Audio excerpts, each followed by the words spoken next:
Hello बच्चों, हम लोग आज एक नया टॉपिक शुरू करेंगे, relation between zeros and coefficient of polynomials.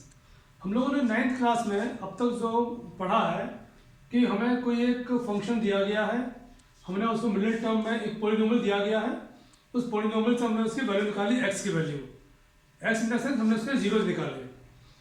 आपका उन जीरो जो निकलते हैं हमारे पास, उस जीरो को अगर हमने उस इक्वेशन में पुट किया उन वैल्यू को, तो हमारा पूरा जो फंक्शन है, जो हमारा इक्वेशन है पॉलिनोमियल, क्या बन जाता है, वो जीरो हो जाएगा। उसकी वैल्यू क्या आएगी, जीरो। इट मीन्स कि वो जब हमने वैल्यू निकाली है एक्स की, वो उसको सेटिस्फाई कर रही है। अब हमें क्लास 10th में क्या पढ़ना है, relation between coefficients of polynomial. तो पॉलिनोमियल का हमारा एक स्टैंडर्ड फॉर्म क्या होता है पॉलिनोमियल की, a x square plus b x plus c, ये हमारा एक स्टैंडर्ड पॉलिनोमियल है। इस पॉलिनोमियल के बात कर रहा है यहाँ कोफिशिएंट। कोफिशिएंट क्या कहलाएगा, एक्स स्क्वायर का कोफिशिएंट क्या हो गया, का कोफिशिएंट इक्वल टू ए है, एक्स का कोफिशिएंट इक्वल टू बी, और सी क्या है, कांस्टेंट। कांस्टेंट टर्म क्या कहलाएगी, सी कहलाएगी हमारे पास। तो इस तरह से हमें ये पढ़ना है कि इनके जो कोफिशिएंट्स होते हैं इनका, और जो हमारा एक इक्वेशन लिखा हुआ है 2x square minus 8x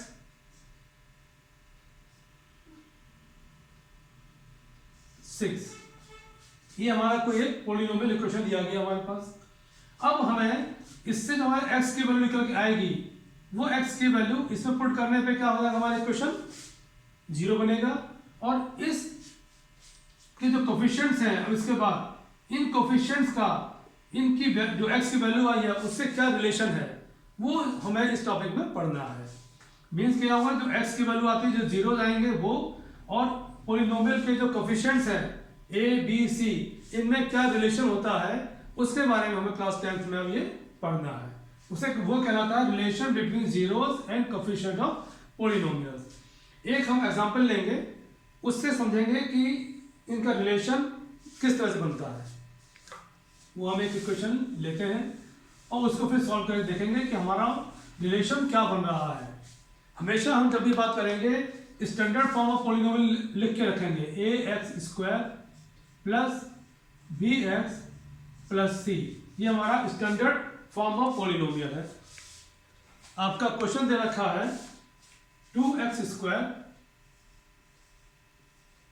minus 8x plus 6। इसके जो हम जीरोस निकालेंगे, उस जीरोस के बाद में फिर हम देखेंगे कि कोफिशिएंट ए बी और सी में किस तरह से इनमें आपस में रिलेशन बनता है।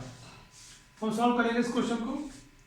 हमने 9th क्लास में किया हुआ है, काफी किए हुए इस तरह क्वेश्चन हमने। 2x square minus 6x minus 2x plus 6, ये हमने मिडिल टर्म स्प्लिट किया। फर्स्ट लास्ट टर्म का मल्टीप्लिकेशन आ जाए 12, और सम करने पे आ जाए -8, तो -6x minus 2x minus 8x, और multiplication -6x minus 2x equal to 12x square. तो हमारा मिडिल टर्म स्प्लिट हमने सही किया। यहाँ कॉमन निकालेंगे हम, 2x क्या बचेगा, x माइनस 6, माइनस कॉमन निकालेंगे 2x माइनस 3। हमेशा हम लोग जब भी माइनस कॉमन निकालते हैं तो अंदर का साइन चेंज हो जाएगा हमारे पास। क्या बन गया ये, 2x माइनस 2 x माइनस, यहाँ आएगा 3। तो हमारे पास जीरोस क्या हो गए, इसके zeros are 2x minus 2 equal to 0, therefore x is equal to 1। तो एक जीरो हो गया हमारे पास 1, और अगला जीरो आ गया हमारे पास x इज इक्वल टू 3। ये दो हमारे पास के जीरोस आ गए। अब इन जीरो की x1 और x3 की वैल्यू हम इस इक्वेशन पुट करेंगे, तो ये हमारा सेटिस्फाई करना चाहिए। कैसे करना सेटिस्फाई है, यहाँ पर समझेंगे हम। हमने x इज इक्वल टू 1 लिया, 2 इंटू 1 का स्क्वायर माइनस 8 इंटू 1 प्लस 6, क्या हो गया, 2 माइनस 8 प्लस 6 इक्वल टू 0। -8 + 6 + 8 0। और similarly x is equal to 3, ये वैल्यू पुट करेंगे इस इक्वेशन में। 2 × 9 - 8 × 3 + 6 18 - 24 + 6 is equal to 0। It means कि हमने जो सॉल्यूशन निकाला था x equal to 1, x equal to 3, हमारा सॉल्यूशन क्या है, वो करेक्ट है। अब हम बात करते हैं कोफिशिएंट्स ऑफ पॉलिनोमियल के अंदर में। अब जो रिलेशन बनता है हमारे पास में, ये तो जीरोज आ गए। अब इनका जो सम, अगर हम यहाँ पे इन दोनों जीरोज का सम करें, हमने किया सम ऑफ जीरोज, तो सम क्या हमारे पास 1 + 3, 1 + 3, ये क्या बन गया हमारे पास 4, 1 + 3 4। अगर हम इस इक्वेशन में ऑब्जर्व करें 4 कैसे आएगा हमारे पास में, हमने अगर x का कोफिशिएंट -8 है,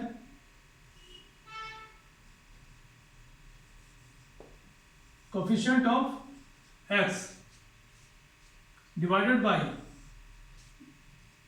कोफिशिएंट ऑफ x², ये हम लिख के देखते हैं क्या होता है। कोफिशिएंट ऑफ x क्या है, -8 है। कोफिशिएंट ऑफ x² क्या है, 2 है। ये क्या बन गया आपका -4, लेकिन हमारे पास दिख रहा है 4, तो हम क्या करेंगे, इसके पहले अगर हम माइनस साइन यहां पर पुट कर दें और इस इक्वेशन को माइनस लगा दें यहां पे, तो हमारे पास में ये वैल्यू क्या बन जाएगी 4। तो हमने इससे क्या ऑब्जर्वेशन निकाली अपनी, अगर हम x के कोफिशिएंट को x² के कोफिशिएंट से डिवाइड करें विद माइनस साइन, तो हमें सम ऑफ जीरोज, तो हमें जो जीरो निकाले थे वो हमें मिल जाता है। यही आपका एक रिलेशन बन गया यहाँ पे कि सम ऑफ जीरोज क्या हो जाएगा हमारे पास, हम लिखेंगे आप सम ऑफ जीरोज का फॉर्मूला क्या हो गया हमारे पास, minus sign coefficient of x divided by coefficient of x²। ये एक हमने इससे कंक्लूजन किया कि हमारे पास में माइनस साइन के साथ में कोफिशिएंट ऑफ x लिखते हैं अगर हम, और कोफिशिएंट ऑफ x² लिखेंगे, हमें क्या मिल जाएगा, सम ऑफ जीरोज मिल जाएगा इसके ऊपर में। इसी को जब हम पढ़ते हैं स्टैंडर्ड फॉर्म से हम इसको कोरिलेट करें।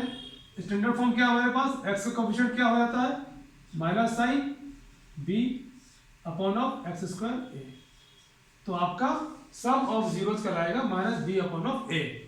ये हमारा एक रिलेशन बन गया सम ऑफ जीरोज का विद कोफिशिएंट ऑफ x और x² के साथ में। Similarly a product of zero, हमने क्या लिखा है, product of zeros. Product of zero means कि 1 × 3, क्या बन गया ये 3। अब 3 कैसे बनेगा इसको हम ऑब्जर्व करते हैं। हमने अगर इस इक्वेशन में 6 लिखा, कांस्टेंट टर्म 6 है, डिवाइडेड बाय 2 किया, तो क्या बन गया हमारे पास में 3। हमने इससे क्या ऑब्जर्वेशन निकाली कि constant term divided by coefficient of x² करते हैं तो हमें प्रोडक्ट ऑफ जीरो मिल जाता है। तो हमारे पास एक रिलेशन क्या बन जाएगा इसमें ऊपर में, ये लिखेंगे हम constant term divided by coefficient of x²। तो हमारे पास एक रिलेशन आ गया फिर से, ये फर्स्ट रिलेशन है सम ऑफ जीरोज का, और दूसरा हमारे पास कंक्लूजन निकलता है product of zero, product of zeros क्या हो गया, constant term divided by coefficient of x²। इसमें कोई हमारे पास कोई साइन नहीं है, और ये क्या बन गया आपके पास, constant term c upon of a। तो एक हमारे पास रिलेशन आ गया -b/a, एक आ गया हमारे पास C अपॉन ऑफ A। इस क्वेश्चन को जब भी आप कंपेयर करें, जब भी आप A B C की बात करेंगे, coefficient of x, coefficient of x square, constant term, इसको हमेशा हम ऑब्जर्व करेंगे विद साइन, क्योंकि हमारी जो स्टैंडर्ड फॉर्म दी गई है उस स्टैंडर्ड फॉर्म में हमें ये दिया गया है सारे साइन हमारे पास पॉजिटिव में है। सारे साइन किसमें है? B पॉजिटिव है, C पॉजिटिव है, A पॉजिटिव है। जब भी इसको हम कंपेयर करेंगे आपस में इन दोनों को, तो विद साइन कंपेयर करेंगे। अगर हम इसको यहाँ पे कंपेयर करते हैं, इसको हम रब करते हैं एक बार।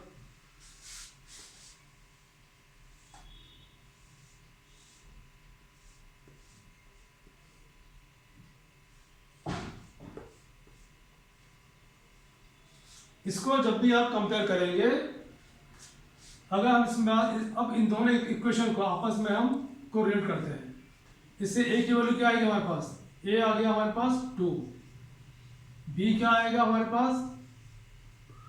B प्लस का है, स्टैंडर्ड फॉर्म है, यहाँ पे क्या लिखा हुआ है? -8, तो B लिखेंगे हम इसको -8। C दे रखा है प्लस में, यहाँ C प्लस में, तो C हो जाएगा हमारे पास में 6। अब आपसे कोई पूछता है सम ऑफ जीरोस, तो आप निकाल देंगे यहाँ पे सम ऑफ जीरोस मालूम है -b upon of A, minus sign B क्या है? -8 अपॉन ऑफ 2 हो गया 4। सिंपल निकाल देंगे आप उस तरह से नहीं जाएंगे, मिडिल टर्म स्प्लिट करके नहीं जाएंगे हम, वहां पर एक जीरो आ जाएगा इसका 4। ये हो गया आपका सम ऑफ जीरो, ये आपका सम ऑफ जीरो का फॉर्मूला आ गया। और प्रोडक्ट ऑफ जीरो पूछा जाएगा अगर हमसे,